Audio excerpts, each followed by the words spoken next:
జగన్ ట్రాప్లో కూటమి సక్సెస్ఫుల్గా పడిపోయింది అనుకోవచ్చా? ఎందుకంటే హామీలకు సంబంధించి కావచ్చు, ఉద్యోగులకు సంబంధించి కావచ్చు, ప్రస్తుతం జరుగుతున్న కక్షలకు సంబంధించి కావచ్చు, ప్రీ ప్లాన్డ్గా జగన్మోహన్ రెడ్డి తన చుట్టూరు రాజకీయం మొదలుపెట్టుకోవడం, అంటే ఆయన చేయకుండానే కూటమిని తన చుట్టూ రాజకీయం చేసే విధంగా ఇంప్లీట్ చేశారనుకోవాలా? ఇక్కడ జగన్మోహన్ రెడ్డి గారు గొప్ప కన్నా తెలుగుదేశం బలహీనత ఉంది. ఇప్పుడు ఓకే. జగన్మోహన్ రెడ్డి గారు ఒక రాజకీయ ఉచ్చేసి లాగితే అది జగన్ గారు ఉచ్చులో వీళ్ళు పడ్డారంటాం.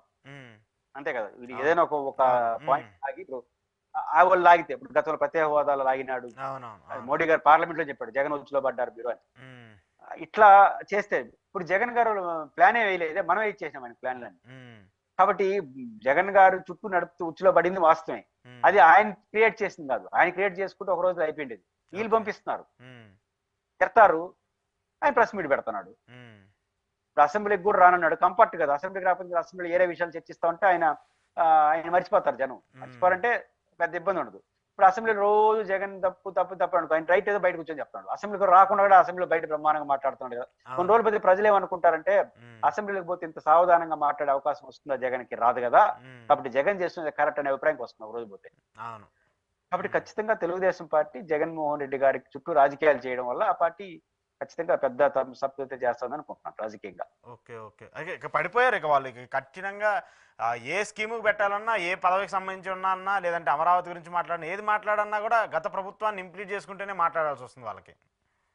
ఖచ్చితంగా ఇప్పుడు అమరావతి విషయం కావచ్చు, ఇంకోటి కావచ్చు, ఇంకోటి కావచ్చు, ఏదైనా కావచ్చు, ఉమ్, మనం ఆలోచించాల్సిన పాయింట్ ఏంటంటే మన చుట్టూ రాజకీయాలు చేయాలి. మనం ఏం చెప్పామని మర్చిపోకూడదు. ఉమ్, ఇప్పుడు అమరావతి వరకు జగన్మోహన్ రెడ్డి గారు 3 రాజధానుల పేరుతో కొంత పక్కకు తీసుకెళ్లాడు అనే విమర్శ చేయొచ్చు. ఉమ్, అదర్ దాని మిగతా విషయాలు అవన్నీ చేయలేం కదా, జగన్ని ఆపాదించలేరు కదా, చేయలేరు అవును. కదా. ఉమ్, అమరావతి విషయంలో మీరు ఎంత సాధ్యం కూడా చూసుకోవాలి. ఉమ్, ఇప్పుడు తెలుగుదేశం పార్టీకి ఇంకో సమస్య ఏంటంటే జగన్మోహన్ గారు రోజు గొడవ చేయడు. ఉమ్, అది ఆయనతో వచ్చి వీళ్ళకి వచ్చి పెద్ద సమస్య. ఇప్పుడు ఉమ్, అమరావతి ఇప్పుడు తెలుగుదేశం అనుకోండి, ఒక ఆఫీస్ కి ఏదైనా కొట్టారనుకోండి రంగు, కోర్టు పిటిషన్ వేస్తారు ఉమ్, ఆ రంగుల పైన అని. ఆహా. జగన్మోహన్ రెడ్డి గారు మొన్న ఆఫీస్ అన్ని రంగులు వేసేసినారు. ఆయన ఉమ్, కనీసం పిటిషన్ కూడా ఇలా అప్పుడు నా పైన వేసాడు. జగన్ గారిది ఇంకో స్టైల్ అది. ఉమ్, కాబట్టి ఇప్పుడు జగన్ అడ్డుకునేస్తున్నాడని చెప్పేదానికి కూడా స్కోప్ లేదు. ఓకే. కొన్ని ఇప్పుడు అమరావతి విషయంలో జగన్ చెప్పొచ్చు, ఆ, చంద్రబాబు నాయుడు గారు గతంలో మనం అడ్డుకోకుండా ఉంటే. చూసాం కదా. ఏం చిన్న ఎగ్జాంపుల్, ఇప్పుడు అమరావతి రైతుల అంశం ఉంది. పెద్ద ఎత్తున అవును. ఉద్యమాలు పెట్టారు. ఉద్యమాలు పెట్టి దానికి దాదాపు 300 రోజులు 400 రోజులు దీక్షలు అన్నారు, కోర్టులకు వెళ్ళారు, పెద్ద ఎత్తున చర్చ జరిగింది. అప్పుడంతా కూడా జగన్మోహన్ రెడ్డికి వ్యతిరేకంగా మేమంతా పోరాటం చేశామని వాళ్ళు మాట్లాడుకోవడానికి ఒక క్లెయిమ్ చేశారు. కానీ ఇప్పుడు జగన్మోహన్ రెడ్డి అలా చేయట్లేదు కదా. సో ఖచ్చితంగా రేపు అది జగన్మోహన్ రెడ్డి అడిగే క్వశ్చన్ ఉంటుంది కదా. ఇప్పుడు జగన్మోహన్ రెడ్డి గారు నేను 3 రాజధానులు ఎందుకు చేయలేదంటే వాళ్ళు అడ్డుకున్నారని చెప్పడానికి ఒక అవకాశం అన్న. ఆ, ఇప్పుడు రేపు నువ్వు అమరావతి ఎందుకు కట్టలేదు, జగన్ అడ్డుకున్నా కుదరదు. అవును. ఎందుకంటే ఆయన అసలు నోరే తెరవట్లేదు. ఆ, పోలవరం ఆయన అధికార పార్టీ చేసే తప్పుల్ని ఎక్స్పోజ్ చేస్తాడు తప్ప ఉమ్, ఆయన సమస్యలు సృష్టించడు. ఉమ్, దానివల్ల ఏమవుతుంది, ఆయన తిట్టడానికి కూడా స్కోప్ ఉండదు. ఓకే. అదొక స్టైల్ జగన్మోహన్ రెడ్డి గారిది. అది ఓకే. కూడా వీళ్ళకి ఇబ్బందే. ఉమ్, కాబట్టి అట్లాంటి ప్రతిపక్ష నాయకుడితో కొంచెం జాగ్రత్తగా ఉండాలి. ఉమ్. కాబట్టి మన చంద్రబాబు నాయుడు గారు ఎందుకో ఆయన తరహా రాజకీయాలు నడవట్లేదు కాబట్టి ఈ పరిస్థితి వచ్చింది అనుకుంటున్నాను. ఓకే. ఓకే. సో చాలా పెద్ద ఎత్తున గతంలో జగన్మోహన్ రెడ్డి అధికారంలో ఉన్నప్పుడు జరిగినటువంటి విమర్శలు కావచ్చు, పవన్ కళ్యాణ్ గారి చాలా పెద్ద ఎత్తున మాట్లాడింది మహిళలకు సంబంధించిన భద్రత గురించి, మహిళలకు సంబంధించినటువంటి ఇష్యూస్ గురించి, సుగాలి ప్రీతికి సంబంధించిన ఒక ఇష్యూని ఆయన చాలా ప్రతిరోజు ఎక్కడ సభ పెట్టినా, ఏ మీటింగ్ పెట్టినా కూడా ఆయన మాట్లాడుతూ వచ్చారు. చాలా పెద్ద ఎత్తున విమర్శలు చేశారు. అప్పట్లో జగన్మోహన్ రెడ్డిని అంతకుముందు అంటే చంద్రబాబు నాయుడు గారి టైంలో జరిగినా కూడా జగన్మోహన్ రెడ్డికి యాప్ చేస్తూ ఆయన మాట్లాడుతూ వచ్చారు. ప్రస్తుతం కూటమి అధికారంలోకి వచ్చినటువంటి ఈ 10 నెలల్లోనే ఆ కేసుకు సంబంధించి సిబిఐ మేము చేయలేము అని చెప్పేసి కోర్టుకు వెళ్ళటం ఏంటి, ఇటీవల మహిళలకు సంబంధించి జరుగుతున్నటువంటి దాడులకు సంబంధించి ఎందుకు మాట్లాడలేకపోతున్నారు? అంటే ఒక రాజకీయ అస్త్రంగానే మహిళలకు సంబంధించినటువంటి ఇష్యూస్ని ప్రభుత్వాలు చూస్తున్నాయి అనుకోవాలా? మహిళల విషయాలే కాదు, పవన్ కళ్యాణ్ గారు తాను అపోజిషన్ లీడర్ గా చాలా గంభీరంగా మాట్లాడిన ఏ విషయాన్ని ఆయన టేకప్ చేయట్లేదు. ఉమ్, మీకు జీపీఎస్ ఉందా, ఉమ్, ఓల్డ్ పెన్షన్ స్కీమ్ ఉందా, ఏం మాట్లాడి నేను ఏ స్కీమ్ ఇస్తానో తెలియదు కానీ ఉమ్, జగన్మోహన్ రెడ్డి గారి లాగా సంప్రదించకుండా ఏకపక్షంగా చెయ్యను.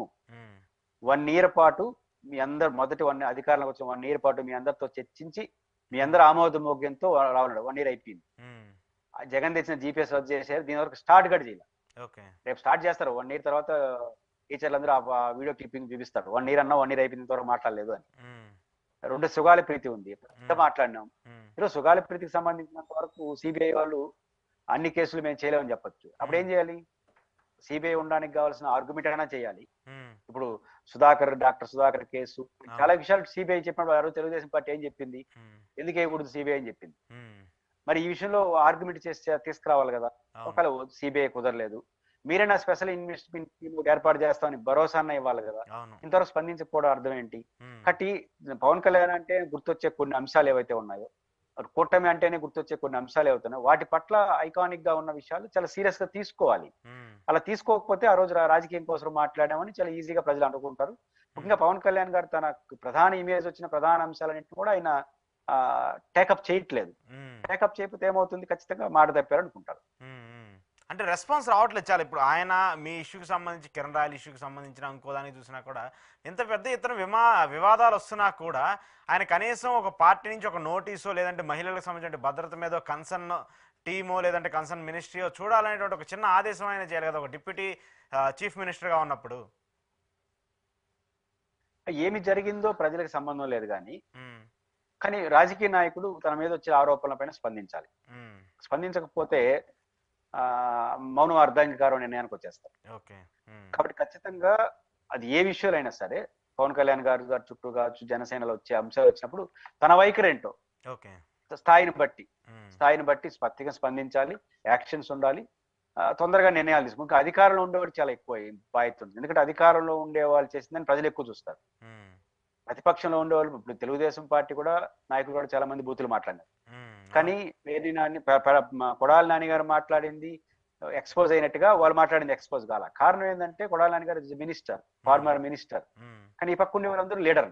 ఉమ్, ఇది తప్పే, కానీ ఇది ఎక్స్పోజ్ అయినట్టుగా అది ఎక్స్పోజ్ కాదు. ఉమ్, కాబట్టి అధికారంలో ఉన్న వాళ్ళకి అదనపు ఆకర్షణ, అదనపు గౌరవం, బాధ్యత ఉంటుంది. ఉమ్, కాబట్టి అది వీళ్ళు ఇంకా ఇంకా అనుకోవట్లేదు, ఇంకా ప్రతిపక్షం అనుకుంటున్నారో తెలియదు, కానీ ఉమ్. అది గుర్తిస్తే మంచిది.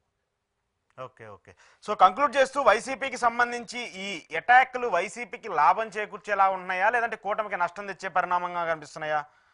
అంటే లాభాలు నష్టాలు అనే దానికన్నా రాజకీయాల్లో ఉమ్, వస్తున్న పరిణామాన్ని వాళ్ళు ఎట్ట ఎదుర్కొంటారనే దాన్ని బట్టే ఉంటుంది. ఉమ్.